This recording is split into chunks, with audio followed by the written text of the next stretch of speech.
तो आज के क्लास में ना हम लोग देखने जा रहे हैं सी शार्प। अब सी शार्प क्या है? अगर हम बात करते हैं सी शार्प की, तो देखो सी शार्प एक ऑब्जेक्ट ओरिएंटेड प्रोग्रामिंग लैंग्वेज है और इससे पहले भी सी शार्प यूज होता था। और अभी जो हम लोग यूज करेंगे ना सी शार्प को, हम लोग यूज करने जा रहे हैं डॉट नेट के साथ में, यानी कि सी शार्प डॉट नेट। अब C sharp and C sharp dot net अगर बात करते हैं, हम लोग एक प्रोग्रामिंग लैंग्वेज की बात करते हैं, तो यहाँ पे दो प्रोग्रामिंग लैंग्वेजेस हमारे पास में है, एक है सी शार्प और एक है सी शार्प डॉट नेट। तो what are the major difference between the C sharp and the C sharp dot net की बात अगर हम करते हैं, तो इन सी शार्प की बात अगर हम करते हैं, तो सी शार्प के अंदर हम सिर्फ और सिर्फ कंसोल एप्लीकेशन डेवलप कर सकते हैं। Console for what? इस तरह के एप्लीकेशन जो कमांड प्रॉम्प्ट वाले एप्लीकेशन होते हैं ना, CMD टाइप के, इस तरह के एप्लीकेशन को आप लोग डेवलप कर सकते हो। इसका इंटरफेस सिर्फ और सिर्फ इस तरह का हो, यानी कि ग्राफिकल यूजर इंटरफेस नहीं होता है, उसको हम लोग सी शार्प के थ्रू हम लोग डेवलप कर सकते हैं। लाइक सी में भी आप यही काम कर सकते हो, सी में भी आप इस तरह का इंटरफेस डेवलप कर सकते हो, C++ में भी आप कर सकते हो, तो वैसे ही सी शार्प में भी आप ये काम कर सकते हो। अब यहाँ पे हम बात कर रहे हैं सी शार्प डॉट नेट की। तो C sharp dot net basically क्या है, और हैश को हम लोग प्रोनाउंस करते हैं शार्प के थ्रू, और it is a object oriented programming language and created by Microsoft that runs on .NET framework। अब यहाँ पे .NET फ्रेमवर्क की बात हो रही है। What is .NET framework? अगर मैं विजुअल स्टूडियो की बात करता हूँ कि what is Microsoft visual studio, तो आप कह सकते हो कि माइक्रोसॉफ्ट विजुअल स्टूडियो क्या है, एक तरह का एक प्लेटफॉर्म है। माइक्रोसॉफ्ट विजुअल स्टूडियो क्या है? एक प्लेटफॉर्म है जिसके ऊपर आप कई सारे तरह के एप्लीकेशन को डेवलप कर सकते हो। और अगर आप बात करते हो उसकी कि what is dot net framework, ये जो फ्रेमवर्क है वो क्या है, तो डॉट नेट फ्रेमवर्क क्या है? एक तरह का एक मिडिल लेयर है बिटवीन द एप्लीकेशन, जो आप एप्लीकेशन डेवलप करोगे, एंड द ऑपरेटिंग सिस्टम। इन इसके बीच का एक लेयर है ये, जिसको हम लोग क्या बोलते हैं? डॉट नेट का फ्रेमवर्क कहते हैं। डॉट नेट का फ्रेमवर्क यानी कि framework is a collection of classes and services. जब भी आपका कोई एप्लीकेशन यहाँ पे एग्जीक्यूट करेगा, तो क्या करेगा? वो फ्रेमवर्क से इंटरेक्ट करेगा, यानी कि जो भी क्लासेस हैं, जो भी ऑब्जेक्ट्स हैं, that are store inside the framework. तो जब ये एग्जीक्यूट करेगा, तो ये फ्रेमवर्क के थ्रू उसको सर्विसेज मिलेगा। और ये मेरा क्या है? ये मेरा विंडो 10 है, विंडो 10 ऑपरेटिंग सिस्टम है। तो जब ये एग्जीक्यूट करेगा, तो इसको देगा services. Compilation is a kind of services, यानी कि जब आप कोई भी प्रोग्राम को डेवलप करते हो, जब ये बनाते हो, तो वो हाई लेवल लैंग्वेज में होता है, और जो मशीन अंडरस्टैंड करती है उसको हम लोग कहते हैं मशीन लेवल लैंग्वेज। तो यहाँ पे हाई और मशीन के बीच में जो ट्रांसलेशन का वर्क है, this is kind of services that is provided by framework. ये फ्रेमवर्क ही आपको दे रहा है। इसीलिए यहाँ पे अगर हम बात करते हैं कि जो आपके अभी जो हमने बताया आपको, ऑब्जेक्ट ओरिएंटेड प्रोग्रामिंग है and created by Microsoft and run as dot net framework. ये डॉट नेट फ्रेमवर्क के ऊपर में जो रन कर रहा है, तो इसके साथ इसको जो आपको जो लाइक फीचर्स मिल रहे हैं, जो आपको जो एडवांटेजेस मिल रहे हैं, वो इसकी वजह से मिल रहे हैं कि आपका डॉट नेट फ्रेमवर्क के बिहाफ पे आप काम कर रहे हो। अभी पहले क्या था कि आप नॉर्मली आप सी शार्प पे काम करते थे या C++ में काम करते थे, तो उस केस में आपके पास जो कंपाइलर होते थे वो टर्बो सी था या टर्बो C++ था। उसके साथ जो एप्लीकेशन आप डेवलप करते थे, सिर्फ और सिर्फ कंसोल डेवलप करते थे। लेकिन आप डॉट नेट फ्रेमवर्क के साथ अगर आप काम कर रहे हो, तो you are able to create all kinds of application. Either आप वेबसाइट बना सकते हो, आप विंडोज फॉर्म बना सकते हो इसके अंदर में, आप कंसोल एप्लीकेशन डेवलप कर सकते हो इसके अंदर में, आपको मोबाइल एप्लीकेशन डेवलप करना है, आप मोबाइल एप्लीकेशन भी डेवलप कर सकते हो। तो दीज आर जो भी ये जो आपको एडवांटेजेस मिल रहे हैं, this is because of dot net framework. क्योंकि जो ये आपका लैंग्वेज है सी शार्प, वो डॉट नेट फ्रेमवर्क के पे जो आप काम कर रहे हो, इसकी वजह से आपको ये मिल रहा है। ठीक है, तो ये है आपका। उसके बाद हम आते हैं तो कि ये जो बेसिकली क्या, सी शार्प जो लैंग्वेजेस है, it's a combination of C++ and Java. एक बहुत बड़ा इंपॉर्टेंट पार्ट है इसका कि हम जो है ना, कोई पुरानी लैंग्वेजेस नहीं पढ़ रहे हैं। और बात अगर हम करते हैं विजुअल स्टूडियो की बात करते हैं अगर हम, तो विजुअल स्टूडियो मेरे पास क्या है? विजुअल स्टूडियो हमारे पास में एक प्लेटफॉर्म प्रोवाइड करती है। मतलब ये जो एक टेक्नोलॉजी है ना, जो माइक्रोसॉफ्ट ने डेवलप करी है, इस टेक्नोलॉजी को जो माइक्रोसॉफ्ट ने डेवलप करी है ना, तो इस टेक्नोलॉजी के अंदर में जो फीचर्स हमें मिला है, इस फीचर के बिहाफ पे हम क्या कर रहे हैं, हम पुरानी लैंग्वेजेस को, जो ऑलरेडी हमारे पास बनी हुई लैंग्वेजेस हैं, उन लैंग्वेजेस के अंदर में हम लोग क्या कर रहे हैं, उन लैंग्वेजेस के अंदर में हम लोग उन लैंग्वेजेस को हम लोगों ने क्या किया, अडॉप्ट किया है। कहाँ पे? इस प्लेटफॉर्म पे। ये जो आपका विजुअल स्टूडियो है, इस प्लेटफॉर्म पे आपने उन लैंग्वेजेस को क्या किया है, बोर्ड किया हुआ है। अगर आप यहाँ पे न्यू एप्लीकेशन पे जाते हो, न्यू प्रोजेक्ट पे जाते हो, तो आप देखोगे तो जो जितने भी आपके पास यहाँ पे लैंग्वेजेस यहाँ पे शो हो रहे हैं या होंगे अभी, तो ये जितने भी लैंग्वेजेस आपको दिख रहे हैं, ये सारी लैंग्वेजेस ऑलरेडी बनी हुई हैं। मतलब माइक्रोसॉफ्ट ने इनको इस प्लेटफॉर्म के लिए कोई नई लैंग्वेज उन्होंने डेवलप नहीं करी, उन्होंने पुरानी लैंग्वेजेस को ही इसके ऊपर में कंपाइल करा दिया, ताकि आप जो प्रोग्रामर इसके अंदर में पहले से थे, वो अपने आप को थोड़ा सा शेप अप करके, जो पहले वो विंडोज फॉर्म बनाते थे, वो आज एक ही इस लैंग्वेज के थ्रू वेब फॉर्म भी बना सकते हैं। क्योंकि अभी आपको मैंने बताया कि सी शार्प की अगर हम बात करते हैं, तो सी शार्प में पहले जो पॉसिबल था, और वो सिर्फ था वो कंसोल एप्लीकेशन। यानी कि आप सी शार्प अगर आप जानते हो, तो आप सिर्फ और सिर्फ किस तरह के एप्लीकेशन डेवलप कर सकते हो, कमांड प्रॉम्प्ट वाले, यानी कि सीएमडी टाइप वाले, मतलब इस तरह के एप्लीकेशन, यानी कि नॉन ग्राफिकल। यानी कि ये देखा जाए तो ब्लैंक स्क्रीन वाला जो एप्लीकेशन है बहुत टफ होता है यूजर के लिए। अगर हम किसी भी तरह का कोई भी मैनेजमेंट अगर हम इसमें क्रिएट कर दें, तो हमें पता नहीं चल पाएगा कि कैसे इसको एक्सेस करना है। तो एक्सेस करने के लिए हमें पूरा का पूरा पहले तो उसकी ट्रेनिंग लेनी पड़ेगी, और ट्रेनिंग लेने के बाद भी ये बहुत ज़्यादा यूज़र फ्रेंडली नहीं रहेगा। समटाइम फिर जैसे न्यू अपडेट आएंगे तो प्रॉब्लम आएगी। लेकिन अगर आपने देखा होगा, जितने भी ग्राफिकल यूज़र इंटरफेस होते हैं, जैसे ये ग्राफिकल है, या फिर आपके पास में विजुअल स्टूडियो, ये भी ग्राफिकल है, तो you know everything about the application. आपको पता है कि ये आ रहा है तो उसको सिलेक्ट करना है। आपके पास पता है कि आपको ये लिखा हुआ है, इसका मतलब कि click here to explore the things. आपको पता दिख रहा है आपको ऑल प्लेटफॉर्म, यानी कि इसमें मैं क्लिक करूंगा तो ये ड्रॉप डाउन में बहुत सारे मेन्यूज खुलेंगे, इसमें मैं किसी को भी सिलेक्ट कर सकता हूँ। यहाँ पे आपको पता है कि यहाँ पे नेक्स्ट करना है, बैक करना है, तो दीज आर ना ग्राफिकल फॉर्म।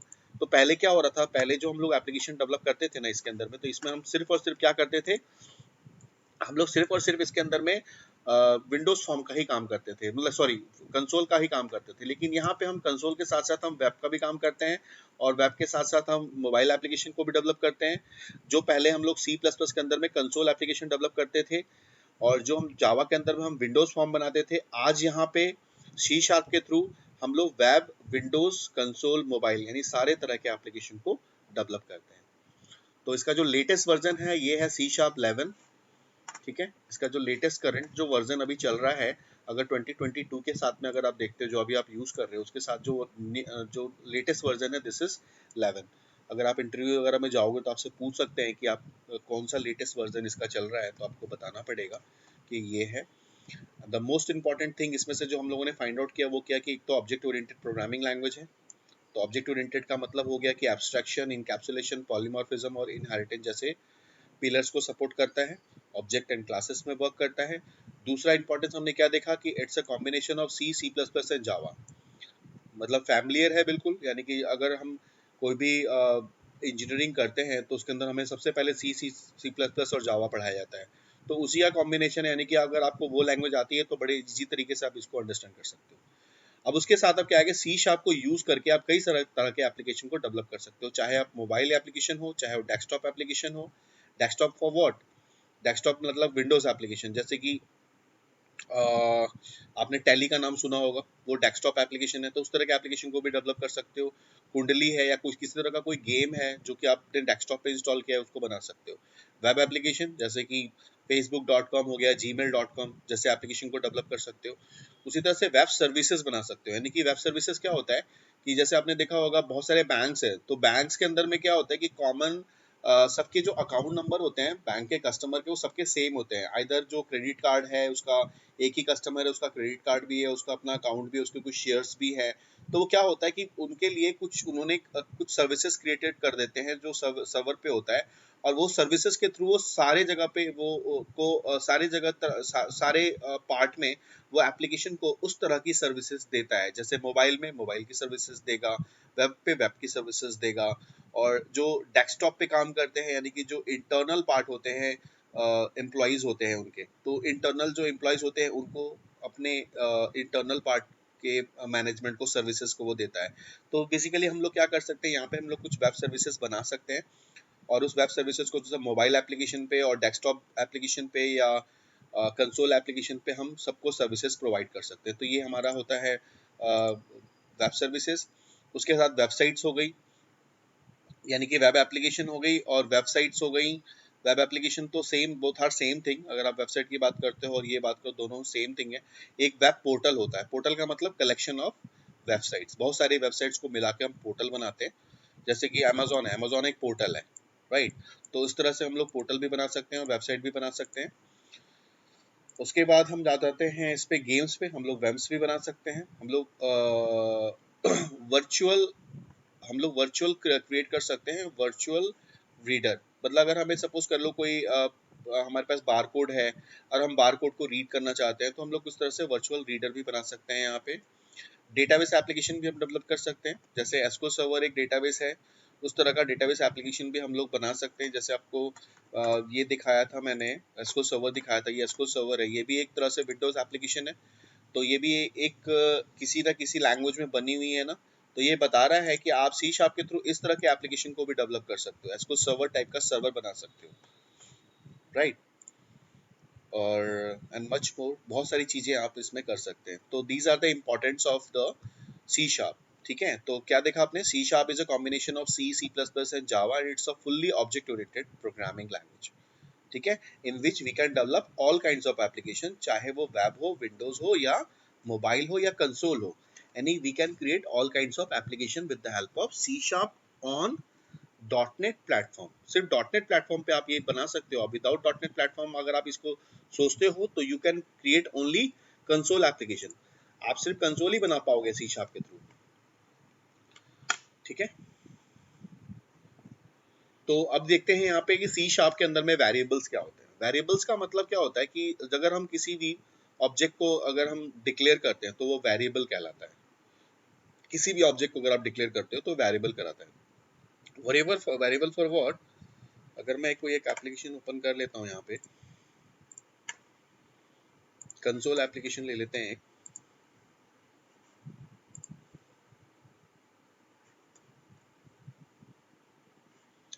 ये मेरे पास मेन फंक्शन है। इस मेन फंक्शन के अंदर मैंने मान लो मैंने लिखा इंट आई, तो यहाँ पे जो आई है वो क्या है, एक वेरिएबल है। आई जो है एक वेरिएबल है, तो variable should be start with alphabets only. अगर मैं सोचूंगा यहाँ पे कि मैं आई को यहाँ पे 1 कर देता हूँ, तो ये इनवैलिड हो जाएगा। 1 जो है कभी भी न्यूमेरिकल से कभी भी कोई वेरिएबल डिक्लेयर नहीं होते हैं, ठीक है। It should be start with alphabets only, it should be start with small या और कैपिटल अल्फाबेट्स ओनली, तो ये एक वेरिएबल है, ठीक है। अब जब वेरिएबल होंगे तो उनका डेटा टाइप भी होगा, है ना। तो अब यहाँ पे देखो, C sharp is a different types of variable define with the help of keywords. अब इंटीजर टाइप का भी वेरिएबल हो सकता है, डबल भी हो सकता है, कैरेक्टर भी हो सकता है, स्ट्रिंग भी हो सकता है, बूलियन भी हो सकता है। अगर आप इंटीजर टाइप के वेरिएबल को डिक्लेयर करते हो तो ये स्टोर क्या करेगा, सिर्फ होल नंबर को स्टोर करेगा।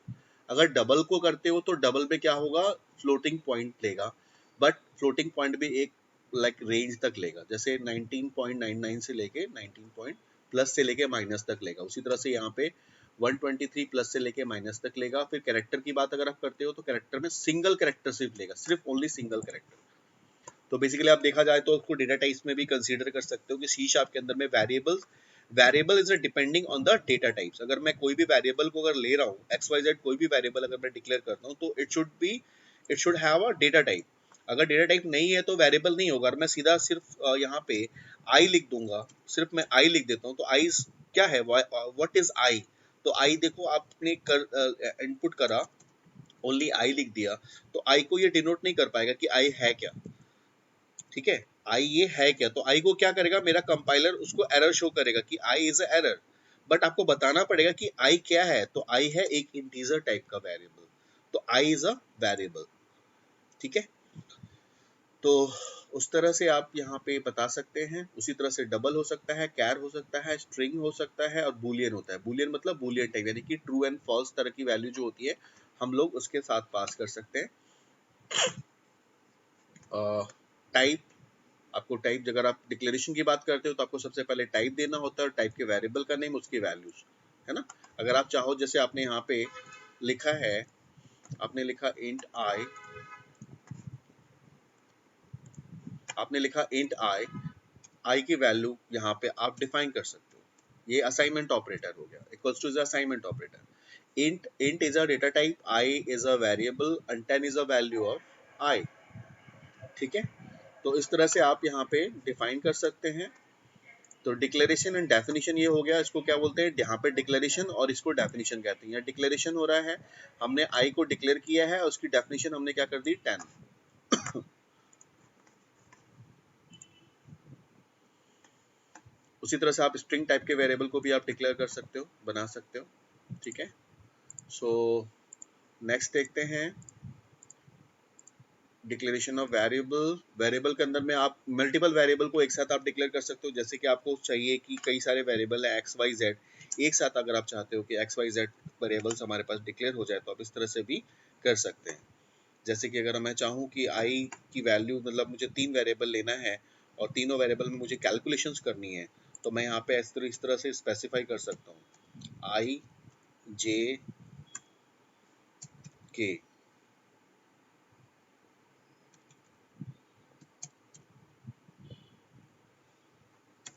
इस तरह से मैं आई जे के हमने 3 के लिए। अब देखो यहाँ पे क्या है, तीनों के नीचे ना ग्रीन साइन आ रहा है, इसका मतलब क्या होता है, आपने वैल्यू तो आपने डिक्लेयर किया है बट आपने अभी तक इसको यूज नहीं किया है। अगर आप इस पे कर्सर का पॉइंटर ले जाते हो ना, तो यहाँ पे देखो दिखा रहा है कि the variable I is assign but the value is never used. ये आपको बता रहा है कि आपने जो वेरिएबल, क्योंकि आप जब वेरिएबल डिक्लेयर करते हो तो मेमोरी में कहीं ना कहीं वो स्पेस लेता है, ठीक है। तो आपने स्पेस तो एलोकेट कर दिया बट आपने उसको यूज नहीं किया, तो जब तक आप उसको यूज नहीं करोगे वो इस तरह का दिखाएगा आपको, ठीक है। तो इस तरह से जैसे आपने वेरिएबल डिक्लेयर कर दिया के की 3 हमने वेरिएबल डिक्लेयर कर दिया। अब मैं यहाँ पे लिखता हूँ कि K is equal to I plus J. तो यहाँ पे क्या हो गया, यहाँ पे देखो, अब देखो ये हट गया, ये साइन यहाँ से हट गया। क्यों हट गया? क्योंकि ये वेरिएबल जो हम लोगों ने डिक्लेयर किया था ना, उसको हम लोगों ने यूज कर लिया, तो कोई प्रॉब्लम नहीं है उसको। अगर हमने यहाँ पे किसी वेरिएबल को अगर यूज नहीं किया होता, उसके साथ नीचे वो ग्रीन से साइन इंडिकेटर्स आते हैं, जिससे आपको पता चल जाएगा कि यहाँ पे वो प्रॉब्लम है। तो देखो यहाँ पे हमने क्या किया कि हमने 2 वेरिएबल लिया, उसके अंदर के अंदर हमने कर दिया। तो यहाँ पे जो हमने ऑपरेटर यूज किया इसको कहते हैं अर्थमेटिकल ऑपरेटर। इसकी जगह पे अर्थमेटिकल के अंदर में प्लस यूज कर सकते हैं, माइनस यूज कर सकते हैं, यानी कि अगर सब्ट्रैक्ट करना है तो माइनस यूज कर सकते हैं, हम लोग मल्टीप्लाई यूज कर सकते हैं, ठीक है, हम लोग डिवीजन यूज कर सकते हैं। तो जितने भी मैथमेटिक्स के अंदर जितने भी आप लोगों ने पढ़े थे ना, पहले पढ़े थे ना, जितने भी आप लोगों को पता है ना कि कौन कौन से ऑपरेटर होते हैं, वो सारे ऑपरेटर आप यहाँ पे यूज कर सकते हैं, ठीक है। तो ये सब आपका आता है ऑपरेटर में, अर्थमेटिकल ऑपरेटर के अंदर में आता है। आगे हम आपको बताऊंगा, अभी दिखाऊंगा मैं। फिर एक होता है आइडेंटिफायर्स। आइडेंटिफायर का मतलब यहाँ पे क्या होता है कि meaning of the variable. The meaning of the variable is a very important. अगर सपोज कर लो आप कोई भी कैलकुलेशन आप कर रहे हो, तो उस कैलकुलेशन के अंदर में उसका एक अपना मतलब अगर आपका होता है ना किसी का, कि आपने जो वेरिएबल डिक्लेयर किया है, तो what is the scope of the variable. अगर आपको पता है, आपने अगर डिफाइन किया है इस हिसाब से, तो आपके लिए भी इजी होगा और प्रोग्रामर के लिए भी इजी होगा। सपोज आप कहीं पे जॉब कर रहे हो, कहीं कुछ काम कर रहे हो, कल की डेट में आप वहां से आप लीव करके कहीं चले जाते हो, अपने वेरिएबल को लाइक अपने कुछ भी आपने नाम लिया है, लाइक टेक्स्ट बॉक्स लिया है तो टेक्स्ट बॉक्स का नाम आपने टेक्स्ट बॉक्स 1 रहने दिया, बटन का नाम आपने बटन 1 रहने दिया, मतलब आपने कुछ चेंज नहीं किया, पर्टिकुलर जो होना चाहिए वो नहीं किया। तो आपने कोई आइडेंटिफाइड नेम, यूनिक नेम आपने असाइन नहीं किया, तो वो क्या होता है, कल की डेट में उसको प्रॉब्लम होगी। आपको भी प्रॉब्लम हो सकती है कुछ टाइम बाद, अगर आप उस प्रोजेक्ट को देखोगे तो आपको भी प्रॉब्लम होगी कि आपने ये टेक्स्ट बॉक्स 1 या टेक्स्ट बॉक्स 2 लिया हो तो किसके लिए लिया है। तो होता क्या है कि जब हम कोई भी वेरिएबल लेते हैं ना, तो उसको हम अगर हम आइडेंटिफायर की तरह ले लेना, एक नाम ले लें। जैसे देखो यहाँ पे एक एग्जांपल है, हमने लिखा इंटीजर टाइप का एक वेरिएबल लिया, जिसमें हम लोगों ने एक मिनट पर आवर्स के हिसाब से एक ऑब्जेक्ट लिया, जिसमें मिनट पर आवर्स 60 ले लिया।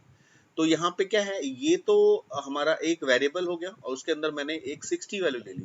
अब यहाँ पे कहोगे कि सर ये जो आपने वेरिएबल लिया ये तो आपका एक स्ट्रिंग टाइप का है, तो कोई दिक्कत नहीं है, बट वेरिएबल का डेटा टाइप क्या है वो मैटर करता है। वेरिएबल का डेटा टाइप मेरा इंटीजर है, तो इसके अंदर जो वैल्यू आएगी ना वो इंटीजर ही आएगी, ठीक है। उसके अंदर आप सोचोगे कैरेक्टर आ जाए, तो कैरेक्टर नहीं आएगा। उसके लिए अगर कैरेक्टर लेना है तो आपको लिए स्ट्रिंग लेना पड़ेगा। तो इट इज ओके, एक तो मीनिंगफुल है ना, ये एक मीनिंगफुल है। तो अगर आपको कल के डेट में इसको यूज करना है तो आप इसी तरीके से यूज कर सकते हो।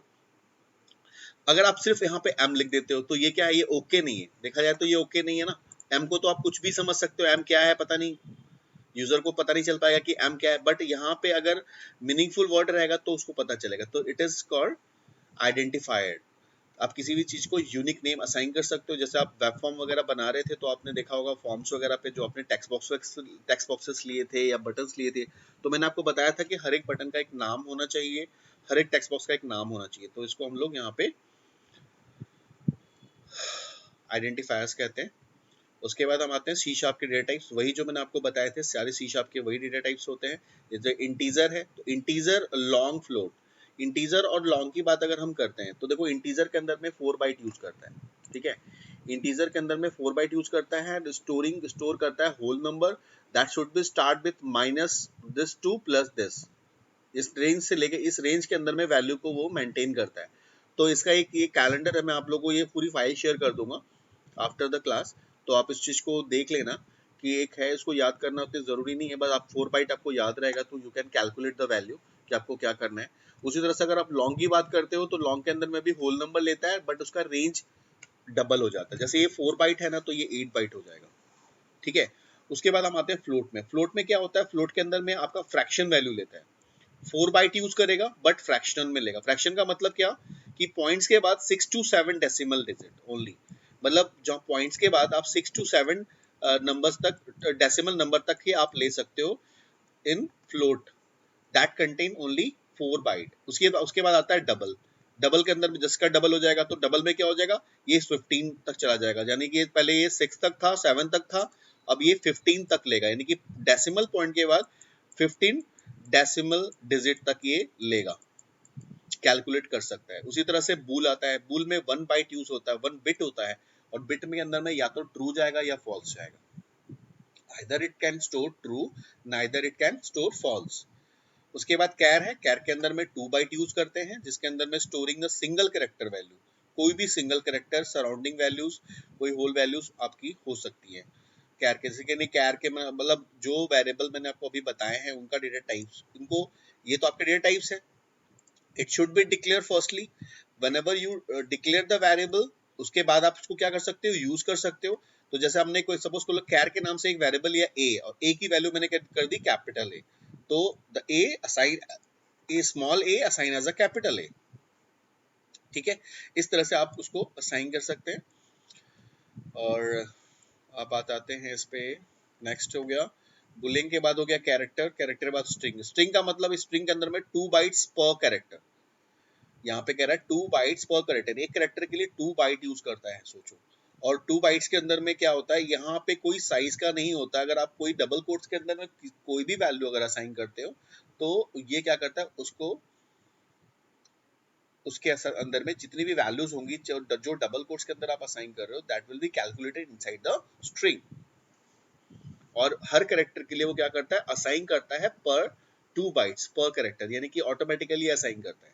तो इसका कोई साइज नहीं होता इसके साथ में। तो जितने भी आप चाहो डबल कोट के अंदर डाल सकते हो, जितने भी डबल कोट के अंदर जो भी आप वेरिएबल पास करते हो, डिपेंडिंग ऑन द मेमोरी की मेमोरी का साइज क्या है उसके हिसाब से वो ले लेता है। तो these are the data types in C sharp, ठीक है। नेक्स्ट आते हैं टाइप कास्टिंग। टाइप कास्टिंग बहुत ही इंपॉर्टेंट टॉपिक है। टाइप कास्टिंग के अंदर देखो 2 चीजें होती है, एक होता है इम्प्लिसिट टाइप कास्टिंग, होता है एक्सप्लिसिट टाइप कास्टिंग।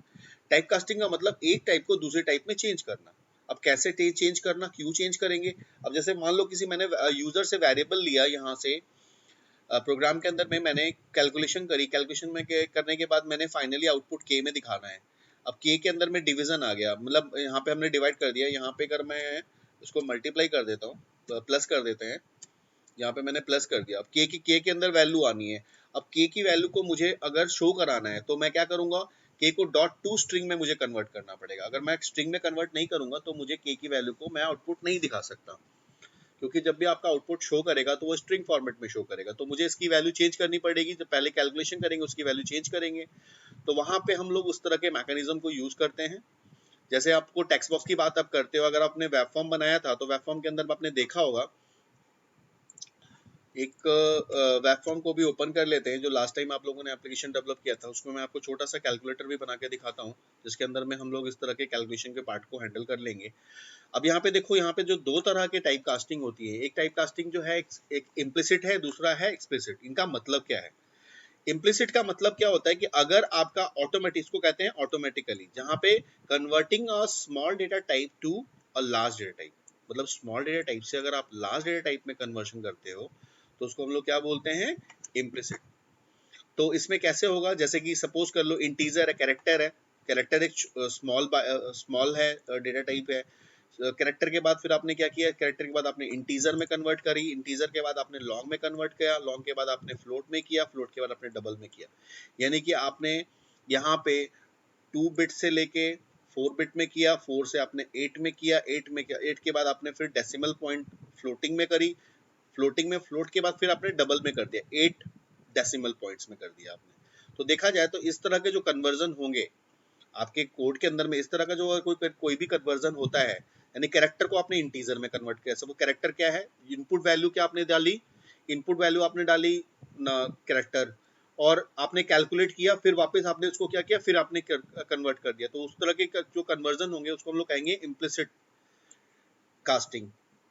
और उसी का जस्ट उल्टा मैनुअली अगर हम करते हैं, यानी कि डबल को अगर हम लोग फ्लोट में कन्वर्ट करते हैं, फ्लोट को लॉन्ग में करते हैं, लॉन्ग को अगेन हम लोग इंटीजर में, और इंटीजर के बाद हम लोग वापस करते हैं कैरेक्टर में, तो उसको हम लोग क्या बोलेंगे, एक्सप्लिसिट टाइपिंग, टाइप कास्टिंग। इसका एक छोटा सा एग्जांपल मैं आपको दिखाता हूँ। सपोज कर लो कि मेरे पास कोई भी एप्लीकेशन है,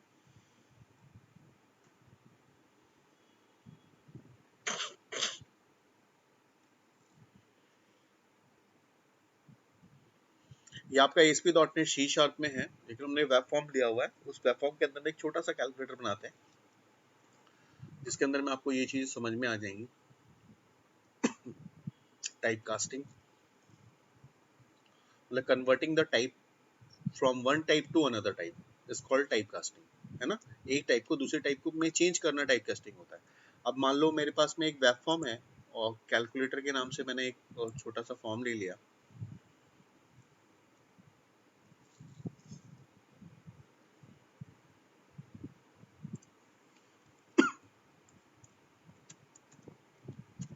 कैल्सी के नाम से ना,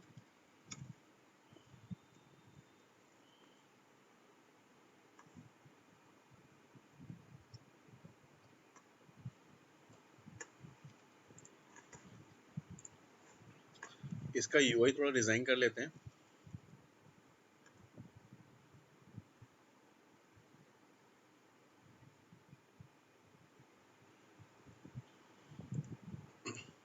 एक हमने इसमें टेबल इंसर्ट कर लिया,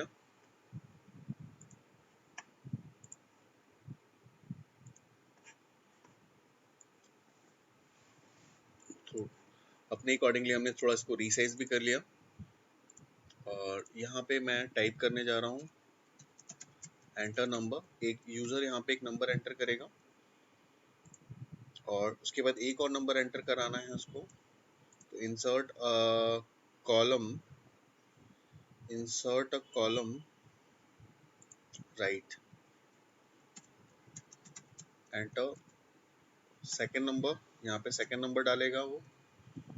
और नंबर को एंटर कराने के लिए हम लोगों ने यहाँ पे क्या किया, 2 टेक्स्ट बॉक्सेस ले लिए। अब क्या होता है कि everything has our own data type. अब यहाँ पे जो मैंने यहाँ टाइप किया, इसका भी एक अपना डेटा टाइप है, और जो मैं अभी लेने जा रहा हूँ टेक्स्ट बॉक्स, उसका भी अपना एक डेटा टाइप है, ठीक है। ये भी एक टेक्स्ट बॉक्स है, ये भी, इसका भी डेटा टाइप है, इसका भी डेटा टाइप है। तो इसका जो डेटा टाइप है क्या है, स्ट्रिंग टाइप का, ये भी स्ट्रिंग टाइप का, ये भी स्ट्रिंग टाइप का, ये भी स्ट्रिंग टाइप का, ठीक है। और यहाँ पे मैंने कुछ बटन्स ले लिए। इस इस जगह पे हम लोगों ने इस पूरे रो को सिलेक्ट किया, मॉडिफाई किया, मर्ज किया, और इसको हम लोगों ने कर दिया सेंटर में, and just put 4 buttons here. हमने 4 बटन्स ले लिए, चारों के नाम हम लोगों ने कुछ चेंज कर दिए, लाइक इसको हम लोगों ने प्लस कर दिया, प्लस सब्ट्रैक्शन के लिए माइनस का साइन दे देते हैं यहाँ पे,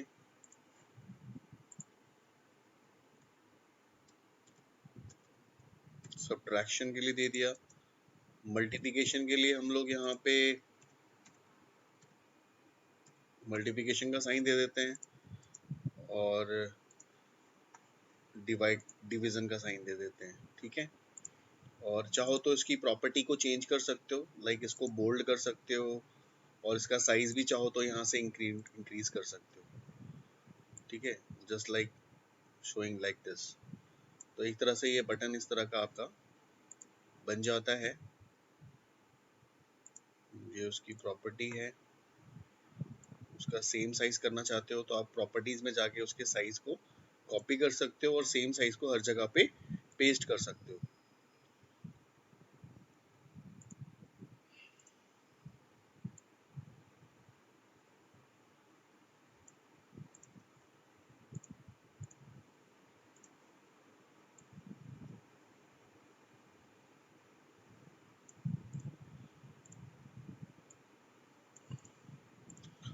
अभी जो भी बटन आपने बनाया परफेक्टली साइज नहीं है, तो परफेक्टली साइज के लिए आप जो भी देखो यहाँ पे एक साइज मेजरमेंट है, वो साइज मेजरमेंट को आप अगर आप पिक करके सारे में सेम कॉपी पेस्ट कर दोगे तो सबका मेजरमेंट साइज जो है वो सेम हो जाएगा। जैसे मैं ऊपर वाले का साइज ही सबको देना चाहता हूँ, तो मैंने ये साइज कॉपी किया, कॉपी करने के बाद सबकी हाइट और विड्थ मैं एक साथ एक जैसा कर देता हूँ। Control we, control we, paste, control we, paste. अब देखोगे उसका यूआई में तो सारे बटन्स के साइज सेम आ गए, बट इस साइज के साथ साथ उसके वो भी सेम आ गए। तो हम लोग यहाँ पे उसको चेंज कर देते हैं, टेक्स्ट चेंज कर देते हैं सबका। यहाँ पे हम लोगों ने माइनस का साइन लेना था, यहाँ पे हम लोगों ने मल्टीप्लिकेशन का साइन लेना है, हम यहाँ पे एक्स का कर देते हैं, और यहाँ पे डिवीजन का साइन देना है, राइट। तो आपने ये बना लिया, राइट। अब आपको रिजल्ट चाहिए, तो रिजल्ट के लिए आपने यहाँ पे टाइप किया रिजल्ट, और रिजल्ट के बाद आप चाहते हो कि आपका जो रिजल्ट है ना वो एक लेबल में शो करे, तो आपने यहाँ पे रिजल्ट के लिए भी आपने एक लेबल ले ली। एक लेबल हम लोग यहाँ से ले लेते हैं। जो लेबल है, लेबल में रिजल्ट आना है, इसलिए लेबल की प्रॉपर्टी यानी कि उसकी आइडेंटिफायर्स जो होंगे वो दिखाना होगा मुझे। LBL रिजल्ट के नाम से मैं ले लेता हूँ, जो रिजल्ट में शो करेगा। और इनिशियल इसकी वैल्यू जो है मैं क्या कर दूं, टेक्स्ट को नल कर देता हूँ, ताकि इनिशियली वो टेक्स्ट में कुछ ना दिखे। बाकियों के बटन के नाम आपने अभी तक नहीं किया है लाइक इसमें, तो उसको हम लोग ऐड कर देते हैं, BTN ऐड। इसका नाम कर देते हैं हम लोग सब्ट्रैक्ट, सब्ट्रैक्ट।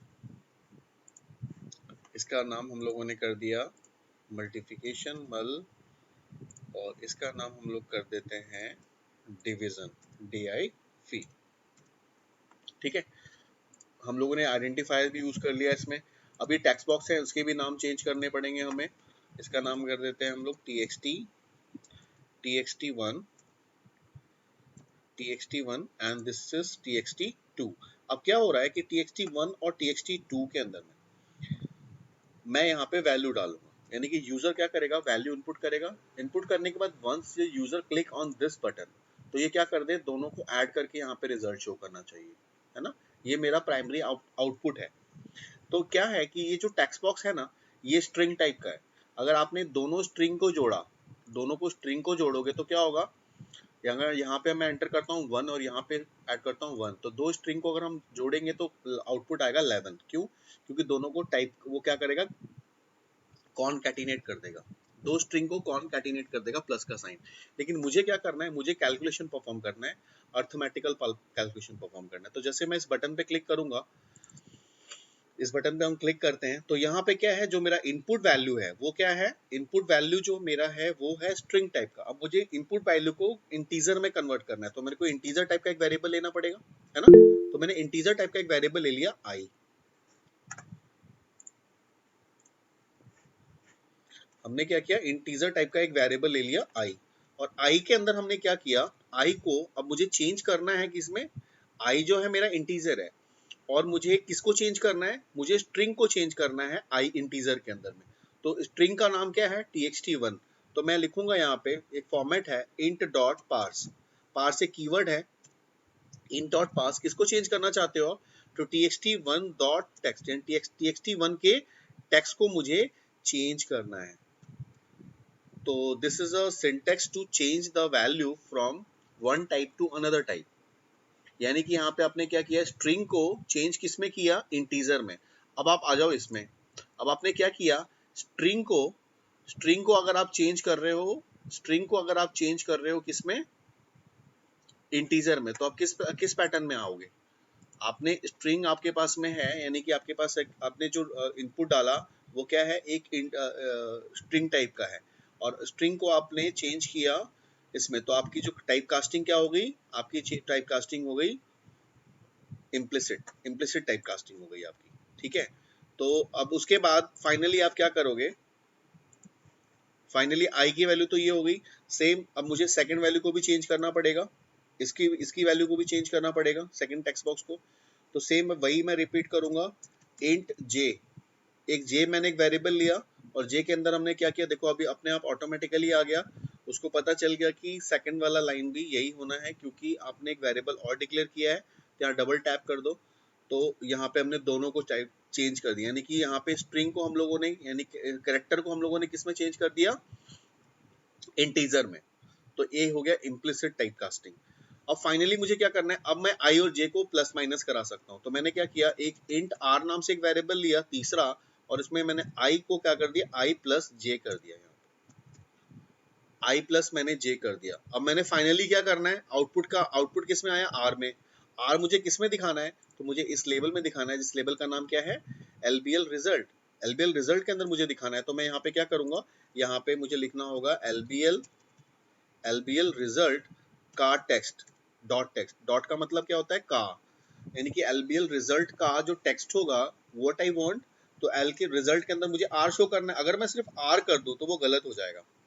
क्यों गलत हो गया, आप कहोगे तो सब कुछ तो सही है, क्योंकि आर के अंदर तो रिजल्ट आ गया, आई प्लस जे की वैल्यू आ गई आर के अंदर में, तो आर इज ओके। बट यहाँ पे जो डेस्टिनेशन है ना आपका, ये भी आपका स्ट्रिंग टाइप का है। मैंने आपको बताया था कि जितने भी आउटपुट्स है ना, जहाँ पे आप लिख रहे हो और आउटपुट शो कर रहा है, वो उसका जो बाय डिफॉल्ट डेटा टाइप है वो क्या है, स्ट्रिंग टाइप का है।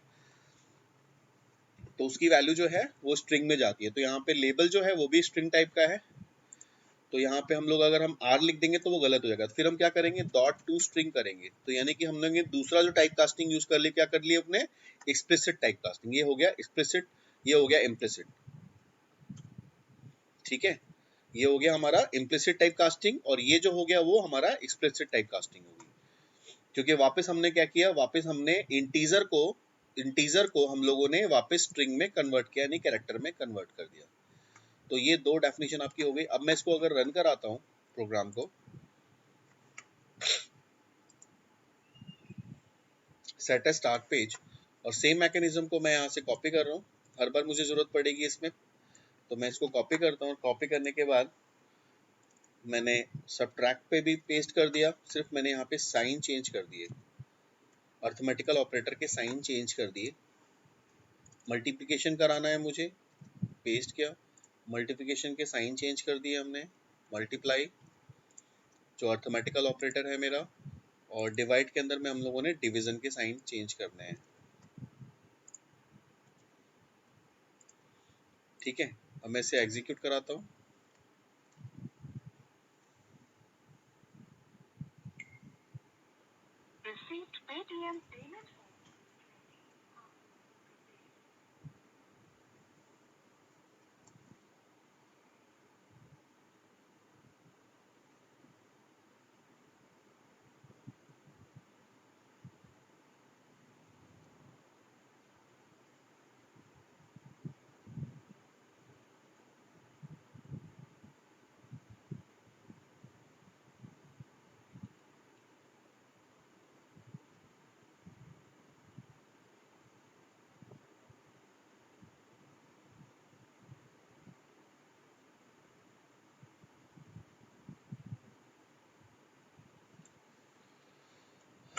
तो ये आपके पास में ये ओपन होगा, ये लोकल होस्ट पे वर्क करता है, क्योंकि आपने जो भी आप उसको बनाते हो ना, पहले आप लोकल होस्ट पे बनाते हो, फिर आप उसको सर्वर पे जब डालोगे तो www रूट आता है।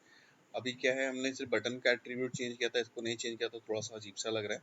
वैसे देखो, आपने इसमें वैल्यू डालते हो लाइक 12, और यहाँ पे आपने डाला 39। अगर प्लस पे करते हो तो कैलकुलेट करके क्या दे रहा है, 51 माइनस माइनस आएगा, क्योंकि आपने लोएस्ट को हाईएस्ट से किया है। मल्टीप्लाई करके देखो, मल्टीप्लाई कर दिया, डिवाइड करके देखो, 0। ठीक है, तो ये जो है बेसिकली आप किसी भी नंबर को ये क्या करेगा, कैलकुलेट कर सकता है, प्लस कर सकता है, माइनस कर सकता है, डिवाइड कर सकता है, मल्टीप्लाई कर सकता है और डिवाइड कर सकता है। तो एक छोटा सा कैलकुलेटर है, यानी कि जो इनपुट उसने लिया है, आपने क्या डाला, इनपुट आपने डाला है यहाँ पे 1 2 3 4।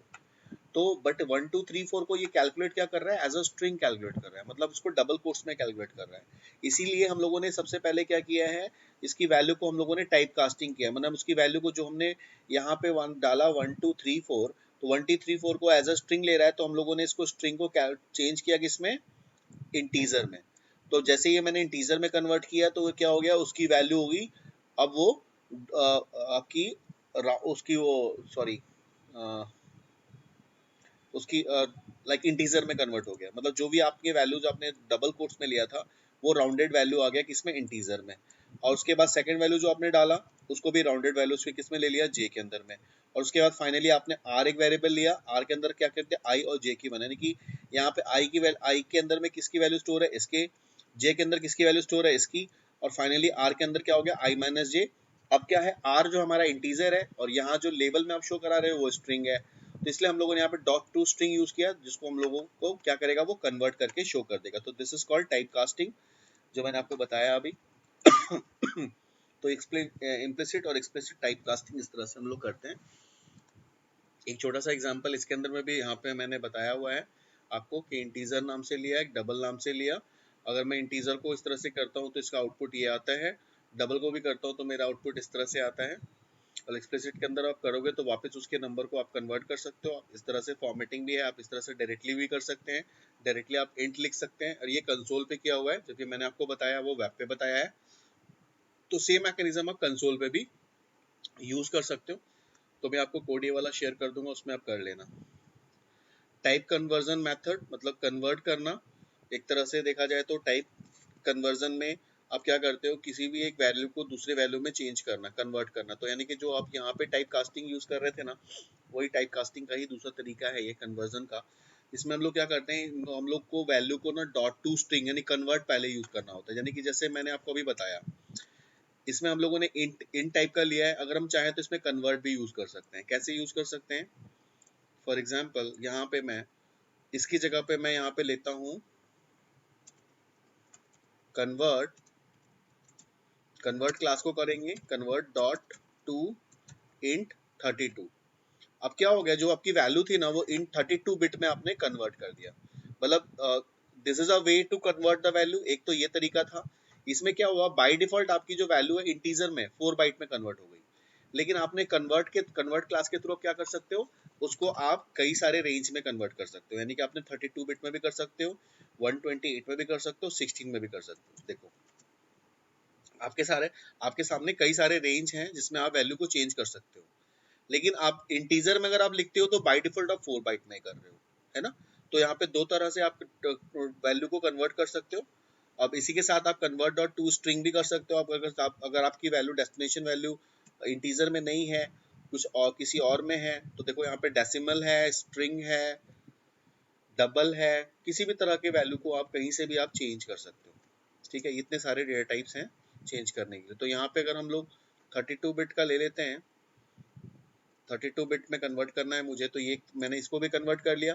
तो सेम मैकेनिज्म आपका वर्क करेगा इसके साथ में, जो आपका पहले वर्क कर रहा था सेम आप इसमें भी काम कर सकते हैं। तो इस तरह से कन्वर्जन क्लास के साथ में भी हम काम कर सकते हैं। ये भी वो कोड ओके है, ये भी कोड ओके है आपका। ठीक है, तो इस तरह से देखो dot convert dot to string मैंने कुछ एग्जांपल्स आपको दिए हुए हैं। तो ये सारे हैं, बूलियन टाइप में भी आप चेंज कर सकते हो, डबल में भी कर सकते हो, डेसिमल में भी कर सकते हो, स्ट्रिंग में भी कर सकते हो। तो दीज आर द टाइप जिसके साथ आप कन्वर्ट क्लास करके यूज कर सकते हो। ऑपरेटर की बात करते हैं, तो जो मैंने आपको बताया अभी भी, वो दीज आर द ऑपरेटर्स, है ना। वो सारे ऑपरेटर आप यहाँ पे भी यूज कर सकते हो, यहाँ पे ऑलरेडी हम लोगों ने यूज करके देखा है। यहाँ तक तो आपने देखा है, यहाँ पे मॉडुलस भी निकाल सकते हैं, यहाँ पे इंक्रीमेंट और डिक्रीमेंट भी साथ में कर सकते हैं। यानी कि अगर आप सपोज कर लो, आप किसी वेरिएबल के साथ में अगर आप लिख देते हो एक्स प्लस आई प्लस प्लस, तो उसकी वैल्यू क्या होगी, उसकी एक वैल्यू 1 इंक्रीमेंट हो जाएगी उसके अंदर में। अगर आप लिखते हो आई माइनस माइनस, तो उसमें से एक वैल्यू क्या होगा, डिक्रीमेंट हो जाएगा, उसमें से डिक्रीज कर देगा, माइनस कर देगा। तो ये भी एक फंडा है, इसको ही हम लोग क्या बोलते हैं, अर्थमेटिकल ऑपरेटर। अर्थमेटिकल ऑपरेटर के अंदर में ये सारे यूज आते हैं हमारे, जो मैंने आपको अभी दिखाया वो सारी चीजें अर्थमेटिकल। एक होता है असाइनमेंट ऑपरेटर, असाइन करना। यानी कि अगर आप यहाँ लिख रहे हो x इज इक्वल टू 5, तो आपने क्या किया, तो आपने असाइनमेंट ऑपरेटर यूज किया, आपने असाइन किया कि i इज इक्वल टू 10, आई की वैल्यू क्या है, 10 है। तो असाइनमेंट ऑपरेटर हम लोग इक्वल्स टू यूज करते हैं, और प्लस इक्वल्स टू भी यूज करते हैं। अगर आप प्लस इक्वल्स टू यूज करते हो तो मतलब क्या हो गया कि आपने x की वैल्यू के अंदर में आपने प्लस 3 ऐड कर दिया। यानी कि इसका इसका मीनिंग है x is equal to x plus 3। आप लिखते हो ना, अगर सपोज कर लो x की वैल्यू है, सपोज कर लो 1, ठीक है, x की वैल्यू 1 है, आप लिखते हो x is equal to x plus 3, तो क्या होगा, x इज इक्वल टू 4 हो जाएगा। x की वैल्यू 4 हो जाएगी क्योंकि 1 तो x की वैल्यू है ही। तो उसको आप इस तरह से भी लिख सकते हो, आपको इस तरह से लिख सकते हो x प्लस 3, तो बाय डिफॉल्ट ये क्या होगा, इस तरह से वो ट्रीट हो जाएगा। ठीक है, उसी तरह से आप देखो यहाँ पे, आप यहाँ पे लिखते हो x minus is equal to 3, तो it treated as x is equal to x minus 3, है ना। यानी कि x की वैल्यू कितनी है 5, x की वैल्यू कितनी है 5, 5 माइनस 3 इज इक्वल टू 2। ठीक है, तो इस तरह से आप उसको कर सकते हैं। और एक होता है मल्टीप्लाई इक्वल्स टू, यानी कि x मल्टीप्लाई इक्वल्स टू 3। अब यहाँ पे क्या करेगा, x को, x की वैल्यू है 5, 5 मल्टीप्लाई बाई 3 इक्वल टू 15, तो 15 आ गया। तो इस तरह से जो आप यहाँ लिख रहे हो, आप उसको इस तरह से भी ट्रीट कर सकते हो। यहाँ पे जैसे आपने ये लिखा है, वैसे आप ये, जैसे आप ये डिनोट करते हो, पहले ये डिनोट करते थे, अब आप उसको इस तरह से भी यूज कर सकते हैं।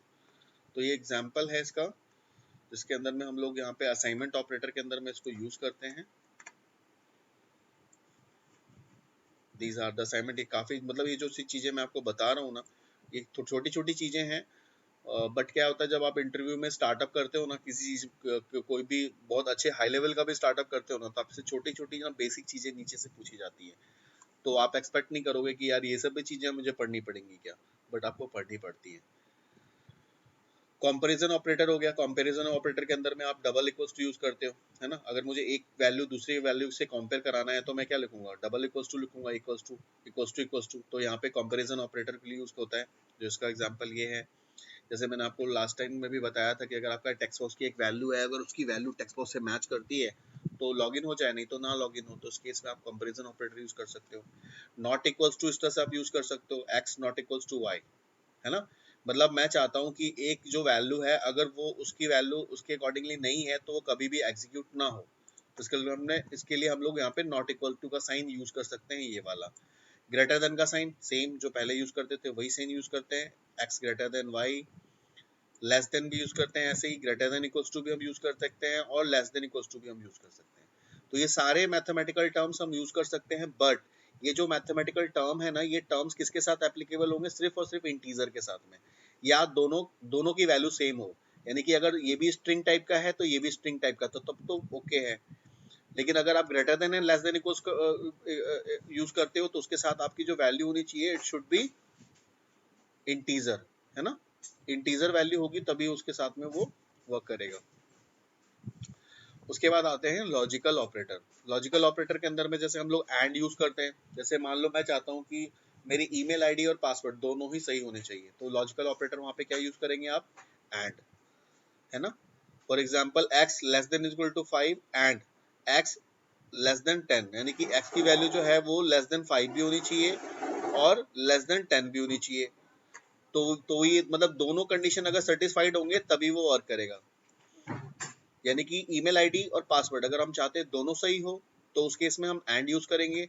और अगर हम चाहते हैं कि email ID either email ID neither password change, मतलब मैच कर जाए, तो उस केस में हम लोग और का साइन यूज करेंगे। यानी कि ईमेल आईडी अगर मैच कर गई और पासवर्ड मैच कर गया, दोनों में से एक भी मैच कर गया, तो लॉगिन हो जाए। कभी कभी आपने देखा होगा कि लॉगिन के ऑप्शंस में ना दो होते हैं, एक ईमेल आईडी होती है वहाँ पे, कभी कभी मोबाइल नंबर होता है। तो अगर आप चाहो ईमेल के थ्रू लॉगिन करना तो ईमेल कर लो, और मोबाइल के थ्रू करना चाहो तो मोबाइल कर लो, मोबाइल नंबर डाल सकते हो। तो उस केस में हम वहाँ पे जो ऑपरेटर यूज करेंगे वो हम लोग और ऑपरेटर यूज करेंगे। उसी तरह से नॉट हो गया, नॉट लॉजिकल ऑपरेटर के अंदर में नॉट भी आता है। ठीक है, नॉट का साइन मतलब यहाँ पे कि अगर इसकी वैल्यू नहीं है, अगर ये नहीं है तभी वो चले, तो reserve the result, return false if the result is true. C sharp string concatenation. अब देखो यहाँ पे कॉन्केटिनेशन की बात आ गई। यहाँ पे कॉन्केटिनेशन का मतलब होता है कि दो जोड़ना, कॉन्केटिनेट का मतलब होता है जोड़ना। अब ये जो जोड़ेगा ना, तो ये सिर्फ और सिर्फ स्ट्रिंग को ही जोड़ेगा। अगर आप वहां पे नंबर ले आओगे तो वो नंबर को नहीं जोड़ेगा। तो यहाँ देखो, the plus operator can be use between string to combine them. दो वैल्यू को कंबाइन करने के लिए, जोड़ने के लिए आप लोग यहाँ पे क्या यूज कर सकते हो, प्लस का साइन आप यूज करते हो। ठीक है, और सिर्फ उसका टाइप क्या होना चाहिए, स्ट्रिंग टाइप का होना चाहिए, तभी वो कॉन्केटिनेट करेगा। अगर आपका स्ट्रिंग का टाइप नहीं है तो वो कॉन्केटिनेट नहीं करेगा, वो क्या करेगा, उसको अर्थमेटिकल परफॉर्म कर देगा। तो यहाँ पे सपोज कर लो ये फर्स्ट नेम है, तो first name is John, and second last name जो है वो डियो है, इन दोनों को हम लोगों ने क्या किया, ऐड करे, तीसरा स्ट्रिंग लिया, उसमें हमने क्या first name plus last name. अब यहाँ पे हम प्लस का साइन यूज कर रहे हैं, इससे पहले भी हम लोगों ने प्लस का साइन यूज किया था कैलकुलेशन में। तो ये जो प्लस का साइन है और उस प्लस का साइन में डिफरेंस क्या है, ये जो प्लस का साइन यूज कर रहे हैं यहाँ पे जो ऑपरेटर है ये जो है इंटीजर टाइप का, ये इंटीजर, तो ये क्या कर देगा, अर्थमेटिकल परफॉर्म कर देगा। लेकिन अगर सपोज कर लो मैं इसकी जगह पे अर्थमेटिकल नहीं होता, मैं इसको कमेंट कर देता हूँ, मैं इसको अभी फिलहाल कमेंट कर देता हूँ, कमेंट लाइन कर दिया, कमेंटेड कर दिया। अब मैं यहाँ पे आपकी जो वैल्यू है